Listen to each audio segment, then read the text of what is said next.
Oi, pessoal. A gente está aguardando aqui o professor Paulo. Eu peço que vocês tenham um instantinho aí de paciência para que ele possa entrar. Queria aproveitar enquanto isso e agradecer a presença de vocês, né? E pedir quem puder, por favor, ao final da live, a gente vai estar com dois abaixo-assinados importantes, são movimentos do Fórum Nacional de Proteção e Defesa Animal, que são importantes. Um é com relação à questão do abate sanitário dos frigoríficos, em relação aos animais que nós temos lutado tanto, né, para melhorar as condições dos sistemas de criação, e agora, por conta da pandemia, muitos integrados, né, dos frigoríficos não têm condição de levar os animais para o abate, seja porque os frigoríficos estão com problema, seja porque, na verdade, a gente tem dificuldades, né, nas próprias integradoras. Então, o que eu peço para vocês? Quando terminar a live, a gente está com abaixo-assinado para que seja tornado público o plano de contingenciamento que esses frigoríficos vão ter com relação a essas integradoras. E também seria importante se vocês ajudassem ao abaixo-assinado do Urso Robinho, que nós estamos tentando tirar do Zoológico de Goiânia e trazer para um santuário aqui no estado de São Paulo, que tem condições ímpares para manter esse urso que está numa condição de sofrimento importante. Oi, Pedro. Oi, Vânia, ele já entrou. Tá bom, vou aceitá-lo. Beleza.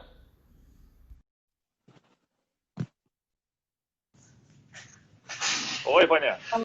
Bom dia, como é que você está? Tudo bem? Bem, tudo bem. Estou aqui no laboratório, por isso que eu estou de máscara. Eu estou percebendo. Paulo, um prazer que você esteja conosco. Antes de mais nada, queria agradecer sua gentileza, né, nesse momento tão complexo, né, que nós estamos vivendo. Você é integrado, né, nas equipes de trabalho, né, do controle do coronavírus, abrir esse espaço para estar conosco. Bom, Legal. eu vou te apresentar e depois você continua a sua apresentação, tá bom? Tá. Bom, o professor Paulo é graduado, ele tem mestrado e doutorado em medicina veterinária na USP, ele é professor associado em doenças infecciosas e na Faculdade de Medicina Veterinária e tem desenvolvido um trabalho muito importante nesse momento, em especial, com relação ao coronavírus. Então, nós os convidamos, eu te agradeço muito, Paulo, aceite. Obrigado. E gostaria que você comentasse, assim, de uma forma introdutória, o que te levou como veterinário, porque a gente tem veterinários, a gente tem alunos participantes, né? O que te levou a optar por uma carreira numa área tão específica, né, como doenças infecciosas, trabalhar com vírus? Eu queria que você contasse rapidamente, nos 2 minutinhos, para a gente isso. Tá, eu comecei a trabalhar com virologia em 98, quando eu comecei o mestrado aqui na USP. Então trabalhei com rotavírus. Depois do doutorado comecei com coronavírus, e a inspiração era realmente entrar em algo mais profundo, em conceitos de biologia, né? Vírus são um modelo experimental bastante bom para aprender virologia, aprender evolução, e, sobretudo, a complexidade das relações de vírus hospedeiro, que às vezes se tornam doença. Foi isso que me levou a me interessar por ser virologista, né? Desde esse princípio na pós-graduação, né? Muito bom. Bom, queria só fazer um comentário pequeno aqui, antes da gente começar a nossa conversa aqui, Paulo. Eu conheço o Paulo na época do ensino médio, então para mim é um orgulho hoje estar entrevistando o Paulo.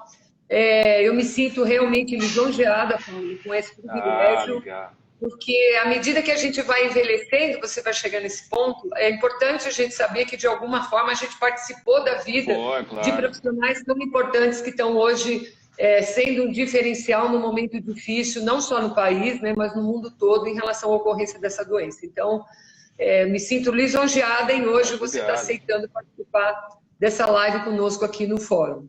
Isso foi meu estágio em saúde pública já, né, com você lá. Pois nas zoonoses, lá na Secretaria de Saúde, né? Então já começamos. Isso, exatamente. Exatamente. Então, assim, é muito legal, viu? Eu fico muito feliz. Legal, obrigado. Ô, Paulo, eu queria começar que você contasse um pouquinho para a gente como é que é a história, se hoje já se tem claro, qual é a história do aparecimento desse vírus na sociedade, como é que ele, no Tá. ambiente, né? Como é que ele chegou à população humana? Porque já há cerca de 3 meses está essa discussão, né? Hoje a gente já tem uma definição desse aparecimento. Vou te dizer o que a gente sabe com certeza. Primeira certeza, esse vírus é muito parecido com o vírus, com o coronavírus que existe em morcegos, lá no território da China. Outra certeza, esse vírus agora é um vírus humano, completamente humano. Independe de qualquer outro animal para se sustentar na transmissão humana. Isso nos permite fazer uma ligação, uma inferência biológica entre esse vírus humano veio muito provavelmente evoluiu daquele vírus que tem em morcego, né? O que a gente não tem certeza ainda, fora essas certezas, existia algum hospedeiro intermediário entre humano e morcegos, como já existiu em outros coronaviroses? Isso é incerteza, mas que veio de morcego, o vírus original veio. E que ele é um vírus puramente humano, agora ele é. Falta descobrir se é necessário ou não ter tido alguém no meio ali, né? Entendi. Então, Paulo, e você acha que assim a gente tem uma perspectiva de encontrar esse hospedeiro intermediário que fez essa transição e que isso possa, na verdade, interferir na forma da gente controlar o acesso a esse tipo de contágio, por exemplo? Porque, assim, olha, várias pessoas colocam que a gente está vivendo um momento muito difícil, né? Onde toda degradação ambiental ela pode estar sendo um fator diferencial na ocorrência de várias doenças. Então, essa pode ser mais um exemplo do problema do impacto ambiental que o ser humano está causando, levando a esses riscos? Primeira coisa, não tem dúvida que o impacto, a destruição ambiental tem uma correlação direta com a emergência de doenças em seres humanos. Fato. Segundo fato não tem dúvida que o indubitável aquecimento global vai levar ao aparecimento de outras doenças para vários animais, inclusive seres humanos. Bom, quanto ao hospedeiro intermediário, o melhor candidato até agora é aquele pangolim, né? O mamífero terrestre, que ocorre como duas espécies, uma na China e uma na Malásia, né? Por que ele é um candidato? Porque é um vírus muito parecido com o humano, também, mais parecido com o humano do que com o do morcego, foi encontrado nele, né? O que mudaria o controle?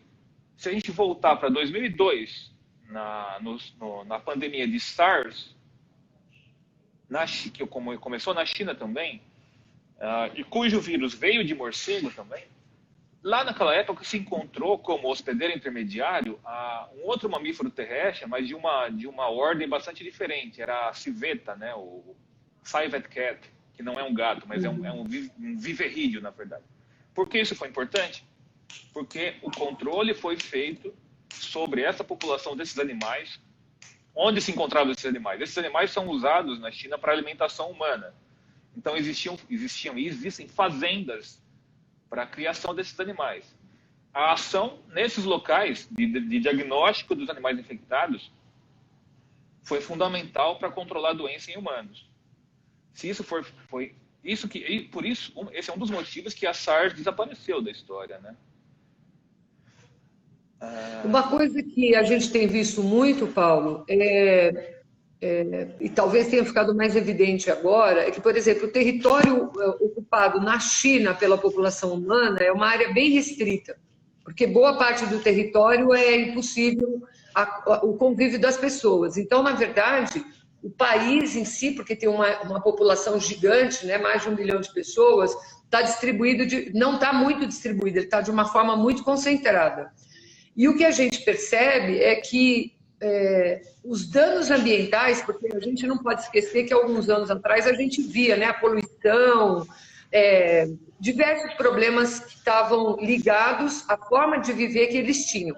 Mas me parece que eles vieram mudando ao longo do tempo. Você acredita que o impacto, por exemplo, do aparecimento dessas doenças nesse século XXI, tá? Se a gente olhar, essas doenças vieram nesse século. eles podem estar ligados a essa intervenção depredatória que foi feita no passado e ao fato das pessoas usarem os animais de uma forma ampla para diversas coisas, inclusive para alimentação, todos os animais? Sim, absolutamente. Seria muito antropocêntrico, até egoístico dizer que esses vírus só têm importância para a saúde humana. Mas, por exemplo, um outro ponto que a gente tem que considerar é o seguinte: com a degradação ambiental, se eu pensar nas populações de morcegos, certo? Uhum. E eu vou chegando mais perto do morcego. Se eu tiver a Covid-19, será que eu não posso passar o vírus para esses morcegos aqui do Brasil agora? E será que isso vai ser uma ameaça para eles como população tão fragilizada que são, né? E absolutamente tão importantes ecologicamente? Puxa, morcegos são 1/4 da população dos mamíferos, das espécies de mamíferos no mundo, né? Uhum. Mas já existem trabalhos que mostram uma relação absoluta entre degradação de meio ambiente e exposição de pessoas aos vírus emergentes. Então, não tem por que duvidar que existe alteração climática, existe relação da alteração climática com a alteração ambiental. Ora, os animais de todas as classes possíveis, não só mamíferos, mas insetos também, e assim por diante, né, vão chegar mais em contato com a gente, não tem dúvida. Eles vão buscar outros nichos, né? Outra coisa, Paulo, aproveitando que você está dizendo dessa questão de nós passarmos a ter, por exemplo, um reservatório e passar a distribuir esse vírus, né, que me chama a atenção, é o fato de que, assim, desde que isso começou, apareceram em vários locais pesquisas relacionando a presença do vírus em animais domésticos. Então, aí, mais proximamente, cães e gatos, e também aquele caso do zoológico nos Estados Unidos, né?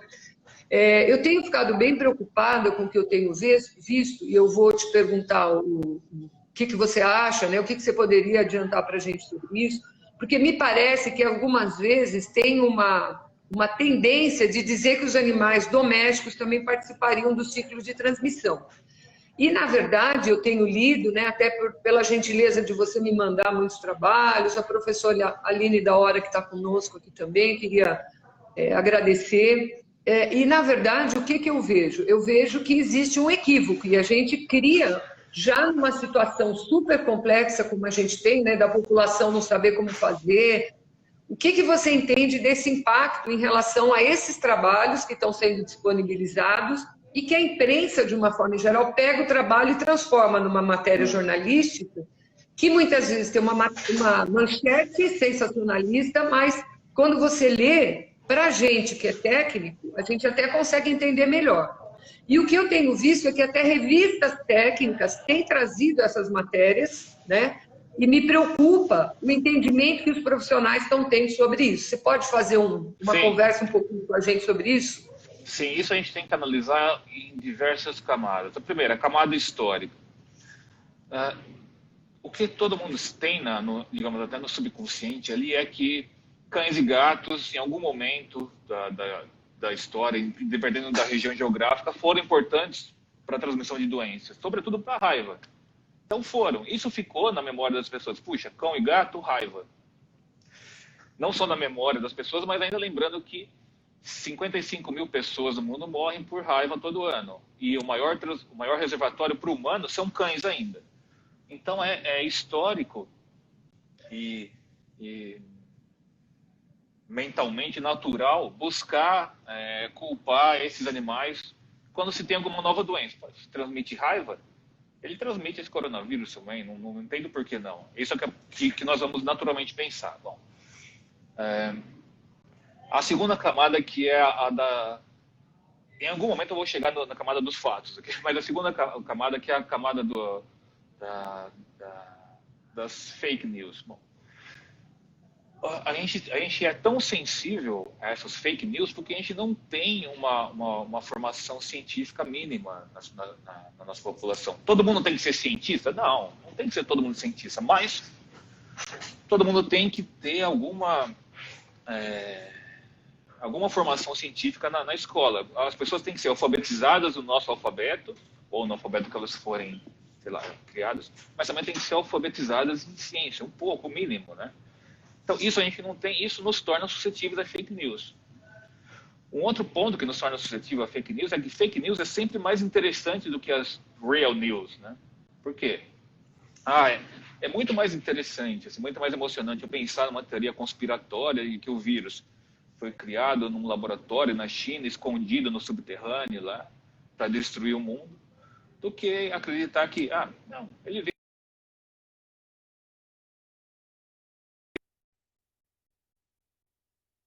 Sim. Bom, chegando agora às revistas em si. Tanto a revista científica quanto a revista de divulgação e de notícias têm um interesse também econômico em competir entre elas. Então, quem não publica no tema fica para trás, né, em termos econômicos da revista. Então, essa é uma camada econômica da distribuição superficial de notícias. Né? Agora, chegando à camada dos fatos em si, quais são os fatos agora sobre cães e gatos e SARS-CoV-2? Primeiro,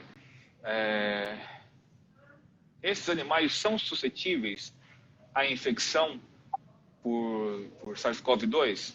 Eles são na seguinte condição: se eles forem expostos a uma dose muito grande por um paciente humano que está excretando o vírus. O vírus consegue infectá-los? Sim, é fato. Demonstrado naturalmente e demonstrado experimentalmente. Pronto. O vírus tem sucesso em se replicar nesses animais? Não. Ele está entrando num ambiente inóspito. É a mesma coisa que eu pegar uns pinguins pinguins imperiais da Antártica e jogar no deserto do Saara. Eles vão viver um tempo ali, mas vão morrer. É isso que se sabe. Bom, esses animais transmitem entre si? Isso só foi demonstrado em gatos experimentalmente inoculados com SARS-CoV-2, onde gatos inoculados transmitiram para gatos expostos, né? Então, essa é a camada dos fatos. Tem alguma demonstração de que cães e gatos transmitem para seres humanos? Não. Somando tudo isso, eles não têm importância na epidemiologia da doença humana. Esse é um vírus humano, ele não quer mais nada. Uma exceção aqui, em fazendas de criação de bison, né? Bison, né? O mink. Bison. Na Holanda, houve vários casos desses bisons infectados por SARS-CoV-2. Isso é alguma surpresa? Não. Por que não é surpresa? O melhor modelo biológico para SARS-CoV-2 e para o SARS-CoV-1 é o ferret. Bem, se não me falha aqui a zoologia, ferret e bison são mustelídeos, né? Sim, exatamente. Então, não é surpresa. Bom, o que foi surpresa? É uma divulgação ontem de que pessoas que trabalhavam nessas fazendas de mink, de bison, se infectaram, muito provavelmente, a partir desses animais, né? Mas aí a gente está considerando... Mas uma pergunta, Paulo. Deixa eu só fazer uma pergunta para você. Sim. Vou fazer duas, mas a primeira. Como é que você entende que eles vão definir que foi assim? Porque o que eu estou pensando? Essas pessoas, elas podem ter convivido com outras pessoas que também tinham. E aí, como que você vai fazer essa diferenciação? Essa é uma pergunta absolutamente fundamental. E hoje a gente tem uma resposta muito simples. E isso foi feito nesse relato. O vírus, a linhagem de coronavírus que as pessoas tinham era idêntica aos que os bisons tinham. E eram diferentes dos vírus encontrados nas pessoas. Isso. Então, se eu sou mais igual ao bison, o vírus veio dali. Essa é a inferência que a gente faz. Entendi. Outra pergunta que eu quero te fazer ainda sobre essa questão do caso da Holanda é assim, bom, eles pegaram e viram que mas exatamente a sintomatologia ou a evolução da doença, ela pode ser diferente justamente porque se conseguiu fazer isso e talvez o sequenciamento do vírus mostre que o vírus já tem uma mutação? Todas as mutações que o vírus tem hoje não tem nada a ver com nenhuma característica de transmissão, nem de ser mais ou menos virulento, nem de matar mais ou menos. Todas essas variações dele são completamente aleatórias. Não tem. E por que isso? O vírus já é suficientemente bom para se transmitir. O que ele quer é isso, ele quer se transmitir, ele não quer matar ninguém, né? Então ele não precisa mutar para ficar melhor. Todas essas mutações são aleatórias. Assim. Né, Paulo? Tá bom, para ele tá bem, ele não precisa ser ótimo, ele só precisa ser bom. Então, essas mutações Outra que tem coisa, são por acaso. eu queria que você comentasse um pouquinho da pesquisa que foi feita com os gatos, dessa questão da transmissão de um para o outro, Tá. porque assim, eu já conversei com a Aline, com você sobre isso, com outras pessoas, e o que ficou claro é a questão da ética da pesquisa. Como é que essa Tá. pesquisa foi feita? Eu acho que é importante porque nós temos aqui uma preocupação muito grande, o Fórum tem uma linha de trabalho forte, a gente tem representação desde o início do trabalho do Conselho, né? E aí a gente tem uma grande preocupação atualmente, como é que está sendo tratada essa questão de todo esse monte de pesquisa que precisa produzir vacina, que precisa produzir medicamento, que precisa testar equipamentos como respiradores, né? E a gente sabe que tem protocolos que precisam ser feitos. E a nossa preocupação tem sido se esses protocolos, porque a gente tem uma crítica em relação a esse trabalho que foi feito lá na China com relação aos gatos, né? Uma crítica forte em relação a uma série de informações que o trabalho não traz. Como é que foi esses protocolos? E aqui no Brasil? Quer dizer, será que lá só tem problema ou a gente também tem problema aqui em outros lugares? Porque junto com isso, o que a gente viu? Matérias, por exemplo, que saiu na Science falando sobre a situação da pesquisa lá nos Estados Unidos, né? E a gente tem uma dúvida, como é que está isso aqui no Brasil? Por dois motivos. Primeiro, tinham pesquisas em outras áreas em andamento e, de repente, todo mundo de quarentena, as pessoas saíram. Como é que nós vamos fazer? Cadê a comida? Como é que nós vamos dar continuidade àquelas pesquisas? Então, o que fazer com aqueles animais? E, ao mesmo tempo, a necessidade de outros para fazer pesquisa. Então, por exemplo, a gente viu pesquisas com macacos, principalmente macaco rhesus, que tem muitas informações interessantes, né, que apareceram. Então, eu queria que você comentasse um pouco isso. Daquela pesquisa dos gatos, que a gente tem questionamentos éticos, as pesquisas que hoje estão acontecendo aqui no Brasil. Se você tem poderia dar um panorama para a gente em relação a isso. Primeiro, são dois artigos importantes em gatos, mas em gatos eu acho que já é suficiente experimentação para esse tema. Não precisa mais fazer trabalho de inoculação experimental, chega para gato. São dois trabalhos completamente diferentes em termos de locais e de ética de realização. Um foi feito no Instituto Chinês e outro foi feito por um grupo japonês. Bem, isso, exatamente. Né? Nesse grupo mais recente, eles pegaram 3 gatos, inocularam com SARS-CoV-2, expuseram outros 3 gatos, e esses gatos expostos adquiriram o vírus. Bom, com isso chega e já sabe que gato é suscetível à infecção e pode transmitir um para o outro. Pronto. Bom, sobre os trabalhos em primatas não humanos.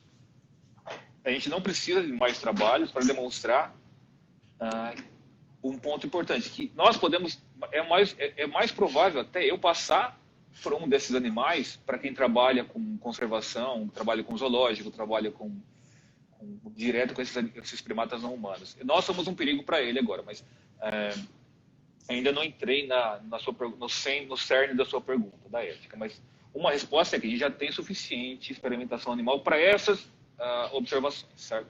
Bom, para teste de antivirais.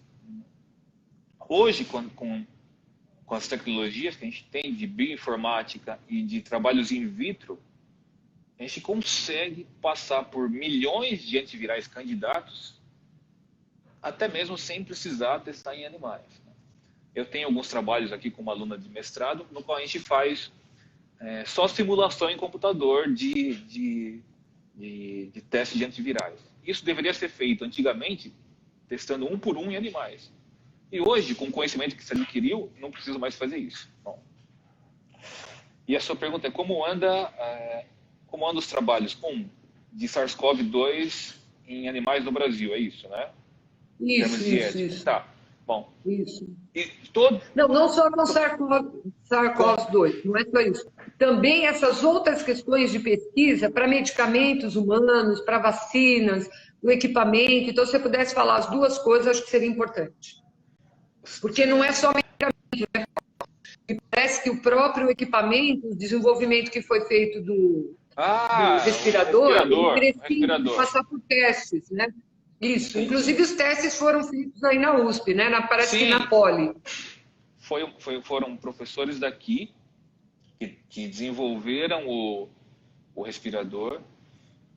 Eles fizeram a parte médica e o pessoal da Poli fez a parte de engenharia, o que eu sei. Mas eu não sei dizer, não sei os meandros éticos, mas eu sei que a professora que participou, ela já foi presidente da comissão de bioética aqui, né? Ótimo. E ela é referência. Pelo menos um indicativo que provavelmente as coisas estão caminhando de uma boa forma. Sim, então, com a pessoa que fez, eu tenho certeza de que, pelo princípio de vida dela e pela história dela já ter atuado tanto tempo na formação da nossa CEUA aqui, foi tudo feito dentro do necessário.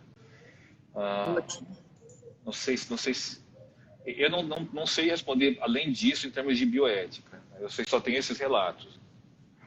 Entendi. E o que você podia contar para nós? Como é que anda essa pesquisa no Brasil? A gente sabe, de vez em quando aparecem notícias, olha, estão se desenvolvendo pesquisas para vacinas ou pesquisas para medicamentos, né? Teve até uma época que tinha uma polêmica que você não podia usar alguns medicamentos associados, porque diferentemente, por exemplo, do vírus da H1N1, você podia ter uma resposta que não fosse adequada. Você tem alguma notícia de como isso está caminhando? Quer dizer, a gente tem uma expectativa para essa pesquisa aqui no Brasil, em especial nesse momento, onde a gente está passando por uma administração nacional que desqualifica a ciência completamente. Não, né? não. Certo, sim. A nossa situação aqui, em termos de ciência no Brasil, é absolutamente vergonhosa para o mundo. Só para ter uma ideia, o ano passado a gente teve aqui no Brasil o primeiro congresso de terraplanistas. Pois é. Vamos começar pelo princípio, mostrar para vamos convencer todo mundo que a Terra não é plana. Aí a gente consegue ir convencendo aos poucos. Mas o que é um susto, né? A gente está no século XXI com tanta tecnologia, tanto conhecimento. A humanidade nunca teve tanto conhecimento como tem hoje, né? Isso. E, na verdade, foi surpreendida, né?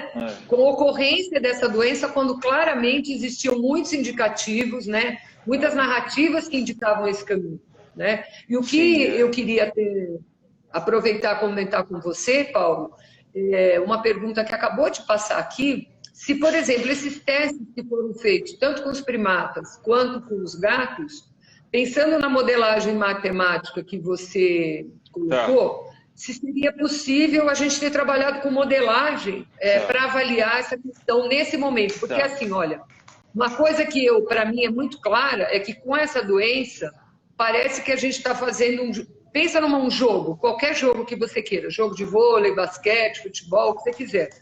A gente está jogando a partida, vestindo o uniforme, escrevendo as regras do jogo, não sabendo como vai ser a pontuação, mas tem que jogar, tem uma obrigatoriedade de participar. Então, eu queria que você fizesse um pouquinho esse contexto para a gente em relação a isso. Peraí. Você começou fazendo a pergunta e eu me perdi dela agora. Porque a modelagem matemática, ela seria suficiente para a gente ter evitado usar esses animais como modelos. Duas respostas. Qual vai ser a consequência dessa ausência de investimento na ciência no Brasil? Nós vamos ficar para trás em termos de conhecimento e tecnologia. Por isso vai ter uma consequência direta no uso de animais. Por quê? As pessoas não vão saber, não vão ter formação para usar técnicas alternativas e não vão ter acesso à tecnologia para usar técnicas alternativas. Então, uma das consequências da perseguição medieval à nossa ciência aqui vai ser essa, vai ser um retrocesso em termos de bem-estar animal, fato. Em termos práticos agora, para os primatas, eu posso chegar em bioinformática, em predição, eu posso chegar em simulação de computador até um certo ponto. Isso me responde várias coisas. Eu posso dizer se o vírus poderia infectar, porque ele liga ou não no receptor daquele animal. Eu consigo fazer isso. Mas eu não tenho ainda complexidade de simulação para simular todos os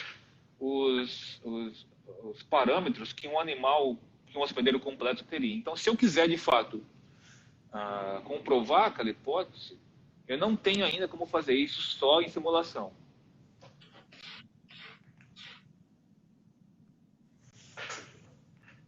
Entendi, Paulo. Oi. Uma outra coisa que eu queria perguntar para você, se do ponto de vista do conhecimento da resposta, que quem tem a doença, hoje em dia, se tem alguma alteração do que a gente sabia no início. Quando a pessoa tem a doença, se a gente pode ter o risco dessa pessoa ter que passar pela doença de novo. Tá? Vamos dizer, ela faz uma resposta imunológica, só que essa resposta não é eficiente ou não é duradoura para evitar que ela tenha de novo. Ou a gente teria que ter uma mudança no vírus, o que a gente tem de novo nesse sentido? Todo mundo que está ouvindo aí, e eu aqui, você também já teve coronavírus. Esse? Não esse. Coronavírus, não, sim. Coronavírus não é nada novo para o humano. A gente tem coronavírus quando a gente tem resfriado. Né? Tem centenas de vírus que causam resfriado, dentre eles é coronavírus. Só que a gente não tem imunidade continuada. Todo ano eu posso me infectar por esse coronavírus humano. Né? Daí eu extraio a inferência de que, para esse novo coronavírus, isso vai se manter também. Não, o que a gente imagina que não tenha uma imunidade continuada. A gente se torna suscetível a novas infecções. Né? Não tem nada que me assegure que eu não possa ser infectado de novo. Né? Que mais? Paulo, eu tenho mais uma pergunta para te fazer ainda sobre isso. Por exemplo, esse vírus, o grande problema dele não é o fato dele infectar os humanos, mas é a gravidade dos quadros que ele pode levar os indivíduos a apresentar. Né? Se numa segunda infecção, você acredita que a resposta imune ela pode, na verdade, evitar um quadro então mais grave nos indivíduos que tiveram um quadro mais evidente? Porque, assim, o grande problema dessa doença, que para mim não é por acaso, é que ela age exatamente onde é vital para o ser vivo existir, que é respirar. Se parar de respirar, ele vai morrer, né? E a gravidade dos quadros tem mostrado que tem um processo complexo, né, para que a pessoa chegue nesse quadro e tenha aparecido, aparentemente pelo mesmo processo, lesões em outros órgãos. Então, no rim, tem lesões neurológicas, enfim, várias questões têm aparecido. Você acredita que essa resposta imune primária, vamos dizer assim em cima, não sei se primária, mas essa resposta imune não é primária, que vai aparecer no final de uma pessoa que tem o coronavírus, ela pode evitar que o indivíduo lá na frente tenha uma doença mais grave, ou você acha que isso independe, porque o vírus pode ter alguma pequena mutação? Independente de mutação, quanto mais resposta imune a pessoa tiver, pior vai ser o quadro dela. Porque primeira semana de um doente, os sintomas vêm da replicação viral. Né? Então, se começa com os sintomas respiratórios. Replicação em epitélio respiratório, os sintomas de perda de olfato e de paladar vêm da replicação desse vírus, a destruição dele do epitélio nasal, não vem de uma replicação central, né? Do sistema nervoso central. Bom, e tudo isso na primeira semana. Na segunda semana, começa uma tempestade de citocinas, ou seja, um sistema imune super enlouquecido, super ativado, e as lesões que o paciente vai ter vêm não mais da replicação do vírus, mas da sua própria resposta imune. Então, quanto mais resposta imune o paciente tiver, pior vai ser para ele.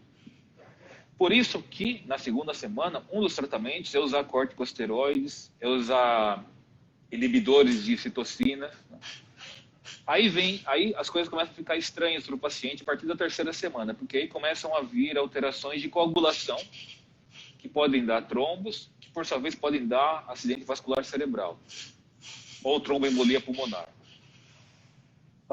Depois vem alterações dermatológicas, vem em crianças, a gente tem processo inflamatório de vasos, de microvasos sanguíneos, que são similares à doença de Kawasaki em crianças. Tem acometimento neurológico, acometimento renal, entérico, hepático. Então, é muito, muito, muito mais do que uma gripezinha, mas quanto mais resposta o sistema imune tiver, pior é para o paciente. Entendi. Ô Paulo, a gente pode dizer então que essa Covid-19 é uma zoonose? A gente pode dizer que ela foi, mas Ah, não é uma. ótimo, Né? Ela foi uma zoonose? ótimo. Sim, certeza. Ela veio de um outro animal que não humano. Ela é uma Ela se zoonose agora? adaptou e ficou, né? É isso. Ela se adaptou e ficou. Como a gente falou, o vírus nunca precisa ser ótimo, ele só precisa ser bom. Então ele não precisa Entendi. de mais nenhum animal para se transmitir. Paulo, ontem foi veiculada uma matéria que no México as pessoas estão usando cães, que são normalmente cães terapeutas, para visitar os trabalhadores, não os pacientes, mas os trabalhadores no hospital. E me chamou a atenção várias questões nessa matéria. Eu acho que eu cheguei a mandar para você, eu Sim, compartilhei com você duas sim. coisas ontem. Uma delas foi essa. E o que me chamou bastante atenção foi o fato de que eles vestem o cachorro com esse sapatinho, avental, óculos, gorro e tal. E aí eles dizem assim, que o contato era antes do primeiro. O contato era antes daquele trabalhador entrar para o ambiente de trabalho ou no intervalo. Só que, ao mesmo tempo, a imagem que eles mostram no vídeo é, na verdade, das pessoas que trabalham totalmente paramentadas com o cachorro no colo. Me chamou a atenção também ser um pug, que é um cachorro que já tem uma questão respiratória complexa, ele já tem uma dificuldade respiratória complexa. E aí toda essa polêmica dos artigos, os animais transmitem, não transmitem, enfim. Para mim, ficou uma situação bastante complexa em a gente pensar várias coisas. Eu queria ouvir sua opinião a respeito, por quê? O fato de você ter um animal terapeuta que vai entrar no hospital, depois ele vai sair do hospital e ele vai para a casa dele, que é só um cachorro que eles estão usando, tá? A outra questão é esse fato de que as pessoas estavam todas paramentadas e com o cachorro no colo paramentado também, tá? E a terceira coisa é o fato de na verdade, a gente não ter essa confusão que se cria na cabeça das pessoas, porque assim, bom, o cachorro pode transmitir ou não pode? E aí eu ponho um cachorro para fazer terapia. Ou seja, essa multiplicidade de informações não obviamente direcionadas aos animais tem proteção, não tem proteção, tem risco, não tem risco, e aí tem uma ação utilitarista em relação a esse campo. Como é que você entende? O que você poderia dar como sua experiência, né, do que você tem visto em relação a essa situação?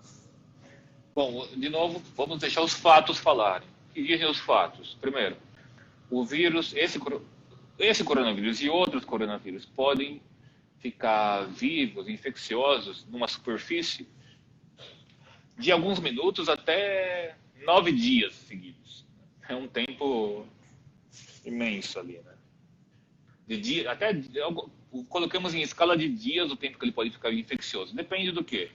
Quantidade de matéria orgânica, temperatura, incidência de luz, etc. Então, ele pode ficar viável por um bom tempo. Ele pode ser excretado pelas pessoas por gotículas respiratórias que vão e caem nessas superfícies, ou as pessoas podem excretar esse vírus por via aerossóis e o vírus fica em suspensão no ar, né? O que mais? O que vale para essa superfície onde o vírus fica mais tempo viável são sobretudo aquelas de aço, né? Como mesas, como materiais cirúrgicos, etc. Mas, se ele fica viável nessa superfície, ele pode ficar viável também em pelo de cachorro, em coleiras, em, sei lá, pena de aves e assim por diante, né? Eu não sei se é exatamente isso que você queria saber, mas... Na verdade porque eu queria entender justamente isso. Como é que você enxergava usar um animal terapeuta nesse momento, num ambiente onde está cheio de gente com coronavírus? Se ele, na verdade, podia fazer pelo menos uma questão da transmissão mecânica, porque por mais que eles coloquem... ok. Entendeu? Sim, pode. Essa questão. Não tem nada que me diga que seja impossível isso. Tá. Outra questão que eu também mandei isso para você, porque isso já veio para mim umas 3, 4 vezes, Me parece, eu estou na dúvida se é na Itália, mas acho que é na Espanha. Uma médica aventou a possibilidade de que pessoas que convivam mais com gatos, elas tivessem, embora os coronavírus são diferentes, tá? Não são os mesmos coronavírus de gatos, cachorros e pessoas, que pessoas que convivam com esses animais pudessem ter, de alguma forma, uma resposta imune melhor. Você acha que poderia, isso é uma coisa que no futuro pode ser comprovado, ou você acha que isso é uma coisa que não tem nada a ver, já que os vírus são de grupos distintos, embora todo mundo chame coronavírus? Acho que não tem nada a ver, não tem nenhuma plausibilidade biológica pelo que ela afirmou. Não tem cruzamento de proteção entre vírus de gato, de cão e vírus humano. Não tem plausibilidade. Ótimo. E outra coisa que eu queria perguntar para você, Paulo, como é que você enxerga esses equívocos, né, no entendimento que nós estamos tendo em relação à participação dos animais na transmissão, em relação às questões de abandono? Porque em alguns locais, por exemplo, há poucos dias saiu uma matéria que na Bahia, especialmente em Salvador, eles notaram, eles não dizem exatamente qual foi o levantamento que eles fizeram, detalhadamente, mas a gente tem uma colega veterinária, a doutora Ilka, muito boa profissional, e ela realmente disse que se nota uma quantidade maior de animais na rua, lá em Salvador, nesse momento. O quanto que esses equívocos têm contribuído para essa questão do abandono de animais. Nós tivemos também um caso, bem no início da pandemia, em Minas Gerais, numa cidade que até tem um nome interessante, a cidade se chama Feliz, tá? E essa cidade, acho que é Feliz, ou é Felizlândia, acho que é Feliz. E eles, na verdade, uma pessoa foi numa clínica, pegou uma gatinha linda, super dócil, carinhosa, muito bonita, levou na clínica num saco amarrada e falou para o veterinário: olha, eu vim trazer para o senhor porque eu não quero ela mais lá em casa, porque ela pode transmitir essa doença para nós. Isso, para mim, ficou assim muito forte, muito marcado, né? Eu recebi, inclusive, de uma professora da UFMG, a professora Camila, essa informação, e isso me causou muita preocupação, né? Porque a gente já tem muito problema de abandono, Paulo. A gente já tem muito problema dos municípios não desenvolverem uma política pública para o controle animal.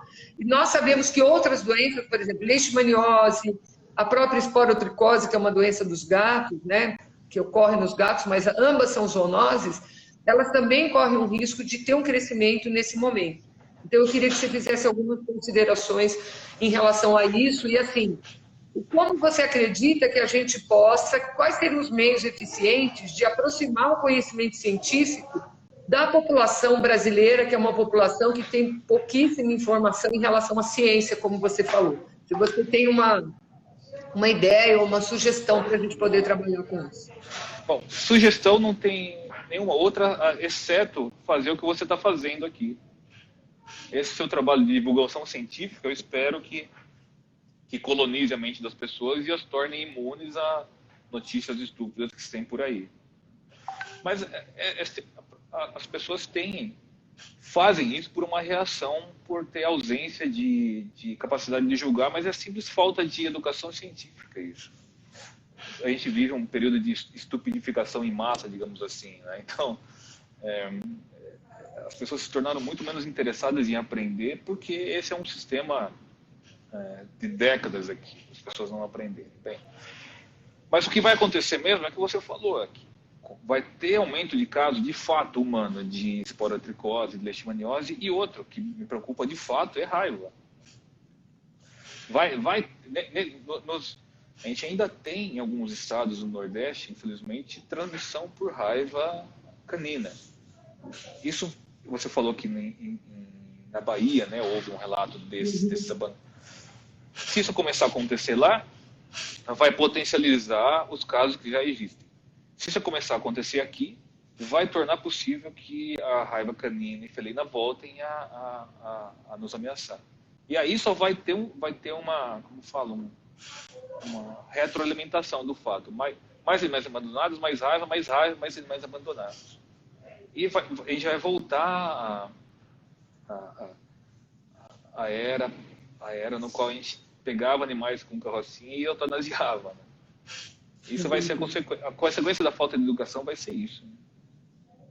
Paulo, uma outra coisa que eu gostaria de perguntar para você, agora trazendo o cenário brasileiro, né, para o risco do aparecimento de outras doenças, o que a gente, na verdade, sabe é que outras políticas que, infelizmente, foram definidas pelo Ministério do Meio Ambiente no passado recente, que foi a questão do controle do javali intensamente pressionado, né, pelos caçadores, associação de caçadores, coisas assim que a gente nem imaginava que existiam tão fortes no Brasil, e hoje em dia fizeram tanta pressão que conseguiram liberar a caça do javali no Brasil. Tem uma instrução normativa do IBAMA, enfim. Eu não quero entrar nessa polêmica, mas quando eu participei de toda essa discussão lá no Ministério do Meio Ambiente, audiência pública, a discussão do processo em si, o que, na verdade, eu queria falar para você é o seguinte: naquela época, eu vi uma pesquisadora da Embrapa trazer a ocorrência de uma doença que não se conhecia, a pessoa morreu dessa doença, era uma doença ligada a um processo parasitário, eu não vou lembrar o nome para te dizer agora, mas me comprometo até depois de passar, pela pessoa ter ingerido a carne de javali, alguém caçou, deu para ela comeu e ela morreu, isso no Rio Grande do Sul, né? E aí, no estudo que foi feito, né, todo o levantamento, porque não se chegou a uma conclusão do que ela morreu, então foi feito um estudo a respeito disso, e ficou muito evidente que a carne da caça tinha sido o fator desencadeador dessa doença nessa pessoa, tá? Porque provavelmente encontraram o agente nela. Eu não sei os detalhes agora, porque já faz uns 3 anos, isso eu não me lembro. Mas qual é o risco que, diante da situação que nós temos hoje, da caça, que a gente sabe que a história de liberar a caça do javali é por uma atividade absolutamente esportiva, como se alguém pudesse se divertir com caçar um outro ser vivo, né?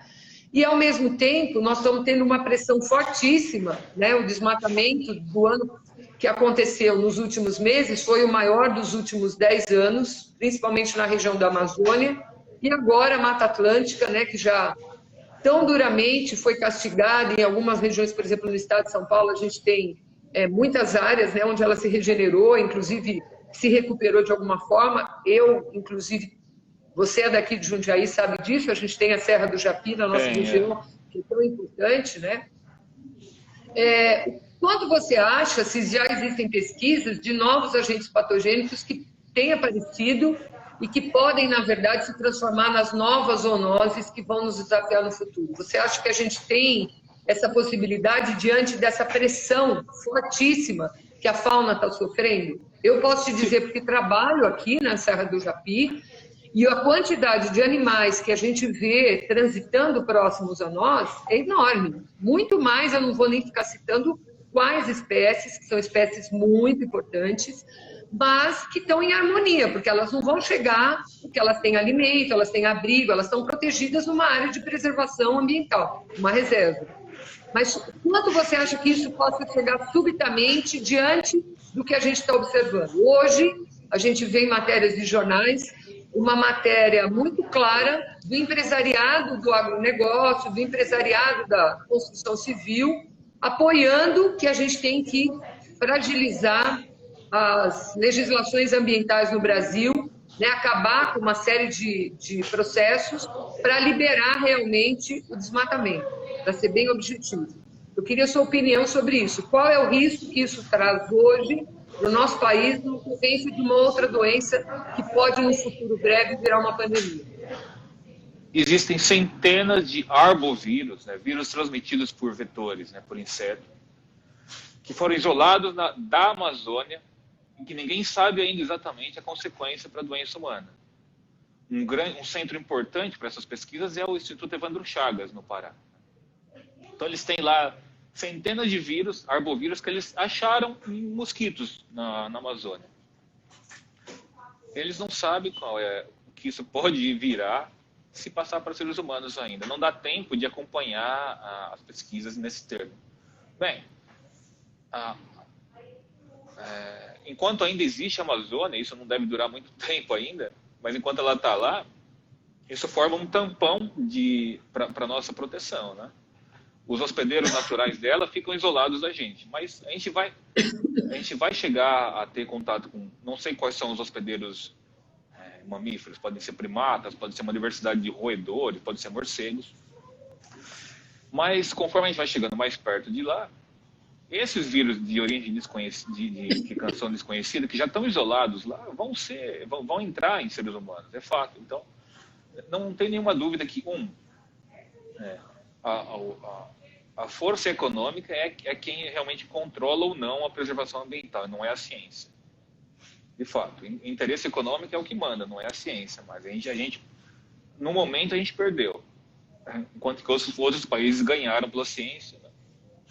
O lema da USP aqui, em latim, é Scientia Vinces, vencerás pela ciência. Mas no Brasil venceu-se pela interesse econômico. Bom, mas você viu uma oportunidade, Paulo, no atual momento, porque o que eu vejo é todo mundo querendo retomar a economia no modelo antigo. é isso. E, para mim, particularmente, eu vejo que isso é o grande problema. Ninguém está tentando achar novas formas de gerar renda sem, na verdade, ter tantos riscos. Né? Você acha que isso, se não for feito, pode no futuro fazer com que mais rápido do que a gente imagina a gente tenha outros riscos semelhantes a esse, partindo daqui do Brasil? Sim. Não tem nada que me faça acreditar que vai mudar realmente algo na nossa relação social no Brasil. As pessoas, digamos que em 3 anos, a atual crise de Covid vai se amenizar. Todo mundo vai começar a se esquecer dela, como se esqueceu da SARS, como se esqueceu da influenza, da influenza de 1918. Aqui, a ausência de educação básica, de educação em ciência, vai continuar. E aqui a gente vai continuar sendo pessoas sem capacidade nenhuma vão continuar ocupando as funções administrativas. Eu não tenho nenhuma esperança, não é que eu tenho esperança, não é otimismo nem pessimismo, eu não tenho nenhum dado que me diga que algo vai mudar de fato aqui.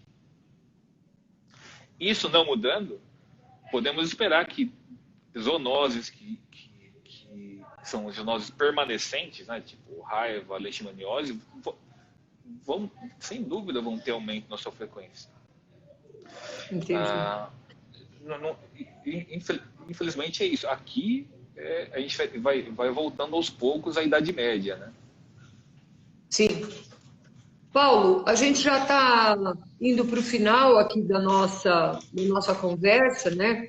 E eu queria fechar em algumas questões, né? Eu acho que tem alguns pontos que são bem importantes. Pode ser que no futuro eu te convide de novo para a gente conversar, porque é sempre uma alegria, um prazer e uma fonte de conhecimento essa possibilidade desse diálogo, né, que você abre para que a gente possa estar junto. Eu acho que os pontos centrais da nossa conversa, eles ficaram que realmente cães e gatos não estão ligados de nenhuma forma ao risco da ocorrência ou da transmissão, ou mesmo ser, por enquanto, reservatório dessa doença. Isso é uma questão, né? Que, na verdade, principalmente nos centros de pesquisa mais próximos aqui no estado de São Paulo, você acredita que os protocolos éticos estão sendo cumpridos, né, de alguma forma, adequadamente, que, na verdade, preservar o meio ambiente é a peça-chave para que a gente possa ter uma minimização do risco dessas doenças, né? Eu queria te pedir até alguns exemplos de arboviroses para você citar aqui para aqueles que não conhecem, que já fazem parte do nosso dia a dia, são desafiadoras do ponto de vista da saúde pública, né? Eu queria que você citasse algumas e queria que você fizesse suas considerações finais, porque a gente tem 5 minutos aqui. Tá. Arbovirose, Zika, dengue, febre amarela, estão com a gente agora, estiveram no passado e vão voltar. Não se esqueçam dessas doenças, não é só Covid-19. Raiva ainda é fundamental para... Não é uma arbovirose, mas ainda é fundamental para a saúde humana e de outros animais. E vamos lembrar o seguinte, Covid-19 é uma doença grave, importante, está causando consequências desastrosas, mas não é a grande doença. Não é a próxima peste. A próxima peste, isso aqui é um ensaio só. Um ensaio para a ciência. um ensaio para todos os níveis da sociedade. A gente pode esperar outras pandemias de vírus mais importantes, talvez influenza, venham a acontecer nos próximos anos ou décadas.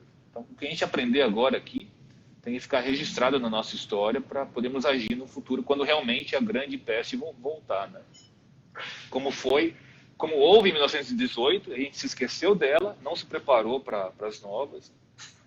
Então, essencialmente é isso. Ô Paulo, eu queria que você desse um recado de 1 minuto para os nossos colegas veterinários em relação ao que está acontecendo, porque nós muitas vezes não somos considerados profissionais da saúde, né? E a gente sabe nesse momento quantos médicos veterinários podem ser úteis. Eu queria que você fizesse uma fala rapidamente sobre esse papel dos veterinários nesse momento. Se existe um profissional preparado para a saúde pública, é o médico veterinário. Não tem carga horária mais importante de saúde pública, epidemiologia e zoonoses do que aquela que a gente dá na graduação em medicina veterinária. Médico não conhece zoonoses como o veterinário conhece. Não conhece ações de saúde pública e o sistema em si como o veterinário conhece. O veterinário é primariamente um profissional para a saúde pública. A sua formação, a formação nos traz a essa eletividade.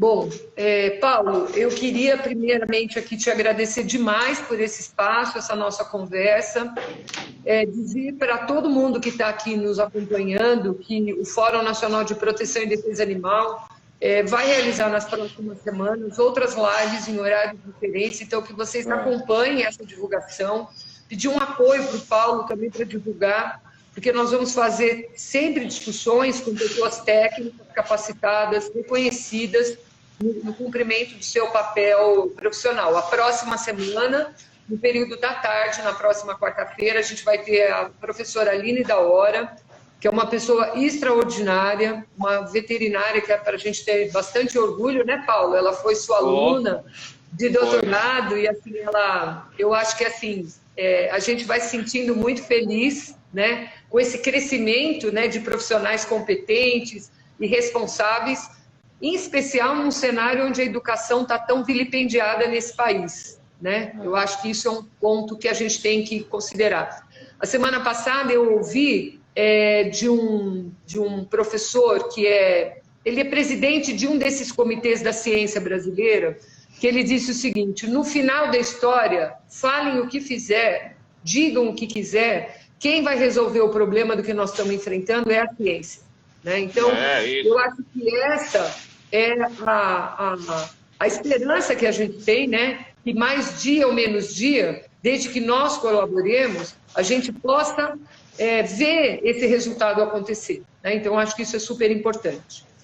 Queria, pessoal, então, pedir que se vocês pudessem continuar acompanhando as nossas lives, elas vão ser muito interessantes, imperdíveis mesmo. Pedir que vocês lembrem dos abaixo-assinados que nós estamos levando à frente, né, com relação à questão do abate sanitário dos animais nos frigoríficos ou então nas integradoras, por conta do caso da Covid, né, que a gente está cobrando quais são os protocolos que estão sendo cobertos, que estão sendo apresentados. Nós descobrimos que eles não têm planos de contingenciamento para situações como essas. Então, nós precisamos do apoio da sociedade civil para que a gente mude realmente a realidade desse país. Não adianta ter lei se a gente vê que ela não é cumprida. Não adianta ter normativa técnica se a gente vê que ela não é cumprida. E também com relação à questão do urso robinho, né? Nós temos tido muitos casos de animais silvestres que não são da nossa fauna, que estão em situações muito críticas no país, e aos poucos a gente tem mudado essa realidade, porque nós entendemos que todo o dinheiro que, na verdade, é investido nessa área de zoológicos como entretenimento, ele precisa ser aplicado na conservação dos animais silvestres do Brasil. Eu agradeço a todos a participação. Obrigado. E espero que em breve a gente esteja aqui outra vez. Pode falar, Paulo, vai acabar. 19 segundos. Tchau. Um abraço, gente. Obrigada, Paulo. Obrigada a todos e até a próxima. Obrigada.